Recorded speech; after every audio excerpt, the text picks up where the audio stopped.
Can you imagine a modern household or office without this revolutionary device? The computer? I can't. It takes about 90 minutes to assemble a computer.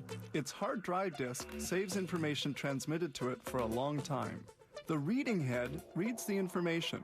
It is extremely precise. The space between the reading head and the hard disk is as thin as a hair.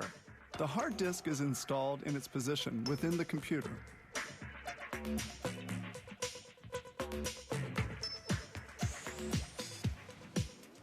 There are two other units which safeguard information: the removable 3-inch disc reader and the CD-ROM reader, which allows for the reading and execution of programs recorded on compact discs. These two units are placed into position. The spinal column of the computer is the motherboard. It is to this unit that the other elements of the computer are connected. This cooler dissipates the heat generated by the chipset. Certain sound cards are integrated directly on the motherboard. These connections, in sequence, are the audio input, its output, and the microphone port. This AGP retaining ring secures the video card during transport. This thermal unit measures the temperature emitted between the processor and the motherboard. The processor is the brain of the system. It interprets, calculates, and executes the instructions given to it. The processor has several millions of transistors, and its cadence, its operating speed, reaches the gigahertz level. The processor rests on this base. The processor's cooler dissipates the intense heat. Its efficiency depends on the type of material used, and a conducting material assures better cooling. The RAM memory stores short-term information, but erases it when the current is turned off. This memory is more rapid than that of the hard disk or the CD-ROM. Now they integrate everything in the case. It protects the internal elements from the external elements. At this stage, they install the electronic components in this case. Several connectors of the case are connected to the motherboard, such as the commutator and various light indicators.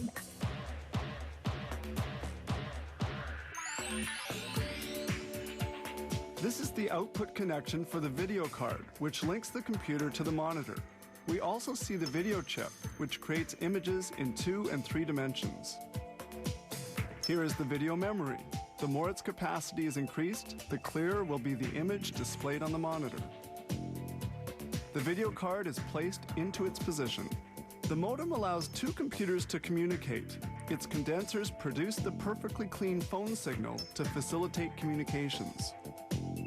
These modem chip connectors control information circulating between the two computers. The fax modem is installed.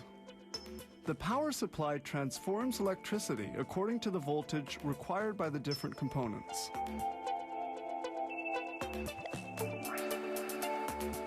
The computer's interior cabling is installed. It allows information to travel between the different media and the motherboard. The IDE cable is connected and the CD-ROM.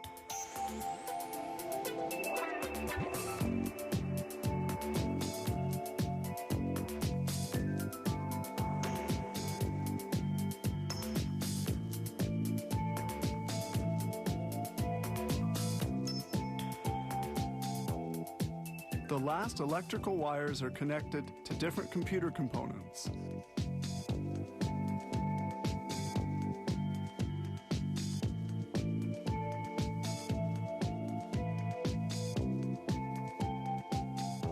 The assembly of 30 components of the computer is now finished.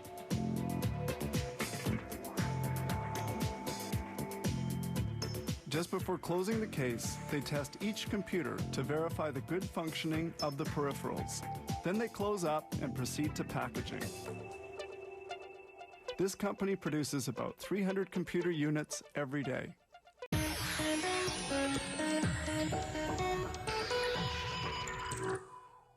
A microprocessor is the brain inside a computer. It's made up of a microchip on an electronic card.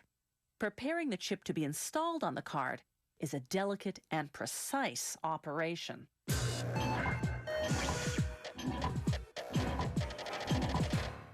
Scientists built the first computer in 1937, but it could only do algebra. The first general-purpose computer in 1946 was the size of 20 refrigerators. During the 1950s, transistors replaced bulky vacuum tubes. Then integrated circuits replaced transistors. But the biggest breakthrough came in 1971 with the microprocessor. All the components on one minuscule chip. That's what made the personal computer possible.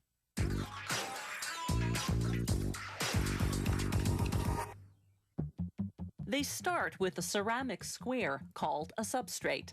This will carry the microchip. A machine coats the substrate surface with flux, a chemical that makes it sticky.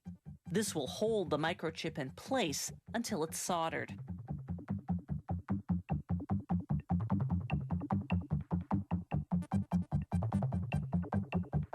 The factory receives the microchips ready-made, with all the circuits in place. They place a microchip on each substrate.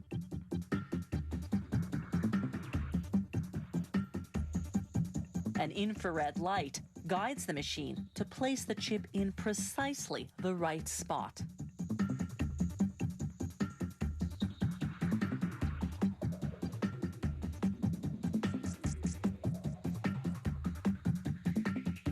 They pull a sample from the production line to further verify the positioning with a microscope. Next stop, a soldering oven at 365 degrees Celsius. The heat melts tiny beads of tin positioned on the chip, binding it to the substrate. Next, they prepare to solder an aluminum cap over each microchip. The cap will have two functions: to protect the chip and to dissipate the heat the chip generates.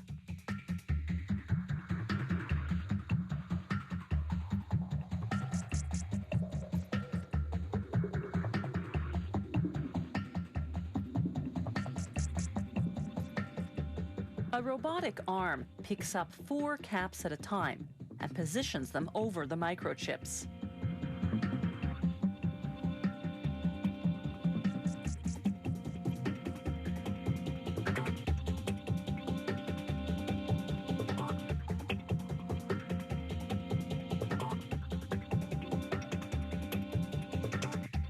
They go into a soldering oven at 150 degrees Celsius for about an hour.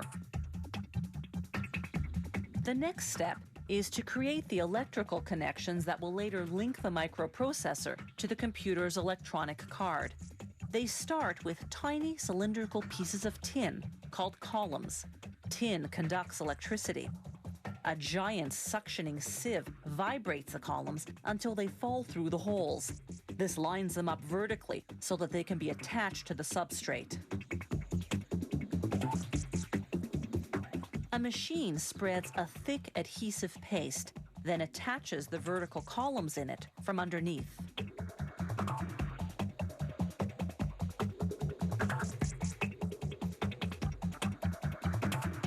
A robotic arm positions the chip-carrying substrate onto the pasted columns.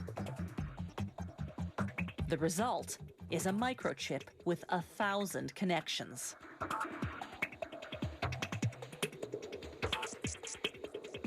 For even more connections, they use tin balls instead of columns because balls are sturdier and more reliable. They too go through a suctioning sieve, only instead of paste, they're stuck on with flux, that sticky chemical used earlier to position the microchip onto the substrate.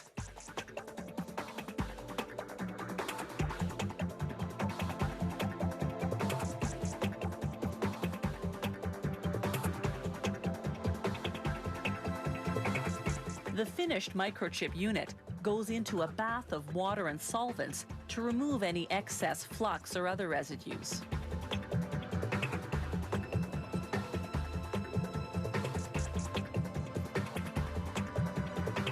Last stop, quality control testing. Up to 12 hours in an oven heated to 140 degrees Celsius. From here, the microprocessor unit goes to another factory where it's soldered onto an electronic card, which then goes into a computer.